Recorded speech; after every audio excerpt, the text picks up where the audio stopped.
Hello fellow Hot Wheels collectors. Well, it was a nice evening and I hadn't been to Ely for some time. So, randomly decided to go to Ely. My legs are a bit tired from that. But I did get a good haul. And I have to admit, Sainsbury's was the best because there were more cars in there. Tesco's gave me two nice cars. There was a T-Hunt, I already had it, so I left it there.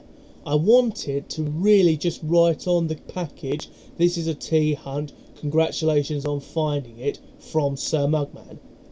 Didn't though, just in case. Anyway, let us see, or show you what I found. First up is the beautiful Pugani Hoja, however you pronounce that. But again, I wanted this purely because, like as Richard Hammond says, these are beautiful cars. Admittedly, way out of my price range. Unless I become an international millionaire or a superstar overnight, at least I now have the toy model. And again, that beautiful shade of red as well. I reckon that Pugani are definitely on to a win here. Because, I mean, if they sell as many of these as they do, you're pretty much going to be sort of like looking at a good 20, you're looking at a good amount of fairage there, so it might be a case of perhaps Hot Wheels will see more from that company in the following years.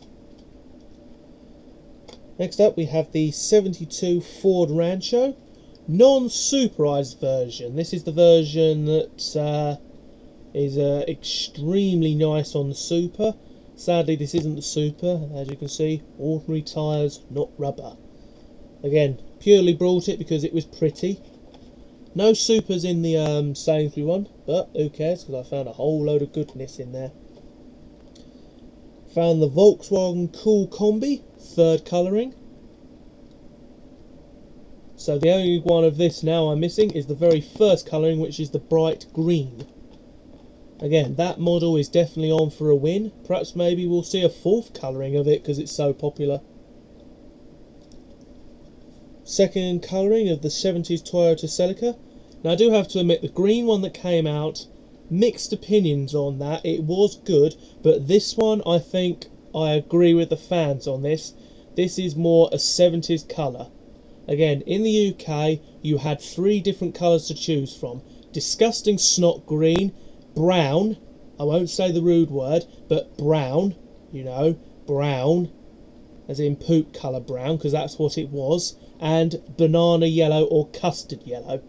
It was usually either banana or custard yellow, because custards and bananas looked about the same back in the day. Again, absolutely lovely car. Glad to have found it. Next up, not seen since 2007, is the Sky Knife. I do like planes and stuff, so this one was a nice find.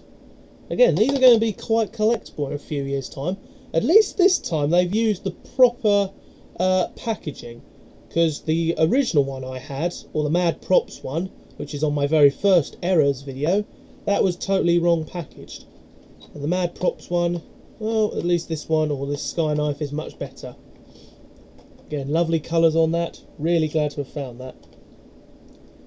64 Chevy Nova station wagon, second colouring, the red version. That is very nice, that. Again, the real car impossible to find, because most USA station wagons of those periods have since rusted away or not been found or have been monster trucked. Next up we have the beautiful 1965 Pontiac Bonneville in the strange colours. Now, I'm not going to say anything, but I think people are going to be grabbing this purely for the white wheels. I mean, those wheels, on some models, I would admit if I did do customising, I would have grabbed the other one, cracked it open and taken the wheels off of it, and probably put it on a few other models, because I can see this one, with those extremely nice white wheels, all white wheels, with the goldy browny tinge alloys, is going to be a very popular colour. And again, that's going to be on a lot of custom jobs in the future. Volkswagen Beetle, the soft top version. First time actually having one of these. I've only got two hardtop versions, which you've probably seen in other videos. Again, lovely colours this. Been around this model, 1988, so quite an old model this, but again, very cool model indeed. Another model that we haven't seen for quite some time was the 1957 Chevy, and here it is. The non-motor sticking out the front end. So again, here's the difference between them. Not sure they're facing around the right way. Okay, there's the difference. The one on top, as you can see, has the engine sticking out of it. The one underneath is the normal 57. Again, beautiful colouring. And it's been a while since we've seen this one. Again, plastic base, which is a shame, but still a good metal body. Very good. Next we have the Corvette Stingray in green. Now, there's been a lot of debate on this. I'm not sure whether this green is very nice. It's like the second colouring of the 80s Corvette, this one. But again, I like it. It's just a shame they've changed it to a plastic base. Come on. The metal base was beautiful. I know I've got a 5-pack of Corvettes, and that had a beautiful metal base one. Next up we have the 87 Toyota pickup truck. Big industrial machine this. Very, very nice for off-roading. I don't know if these are any good in the loops, curves and boosters, because they're quite high up. Well, I suppose in the boosters they wouldn't be very good because they do have exposed wheels, so they would get bent and buckled easily. But downhill racing, not sure on, and as for loops and curves, might be quite good. But again, it might be a case of after a while the wheels do buckle and they start rubbing on the surface, and it's like not very good after all. Baja Bone Shaker, third colouring. The only colouring I'm missing now is the first colouring of this one, which is the extremely nice black with the sand mud colour wheels, which is very nice. And then finally, the last one from Sainsbury's at Ely was the Max Steel motorcycle, second colouring. Again, these models are going to be quite hard to find. I was surprised actually that they did have that. The other thing I was quite surprised as well is it seems the Star Trek model, that appears to have only been in that one case code, because afterwards it seems to have disappeared.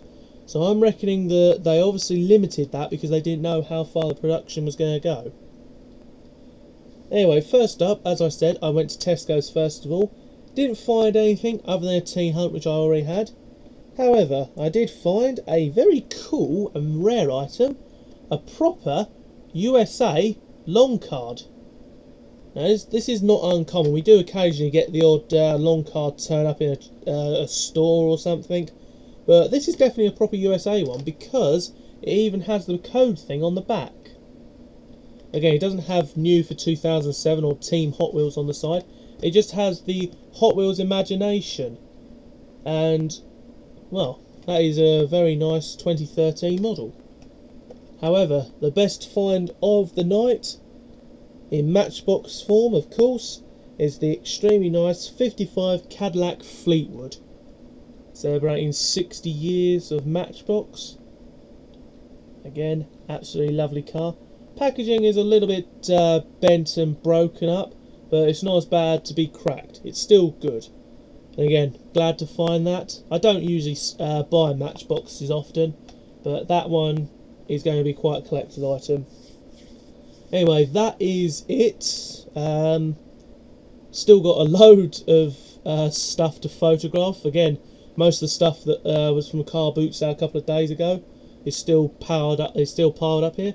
Again, that was a small haul, a very good haul indeed. I'm quite happy with it. No treasure hunts or supers that I hadn't got. Again, that prototype H24 I did already have, so I left it there. No supers though. Might be a case someone already grabbed them. But anyway, great finds. Going to be very happy with this pile now. And until next time, see ya.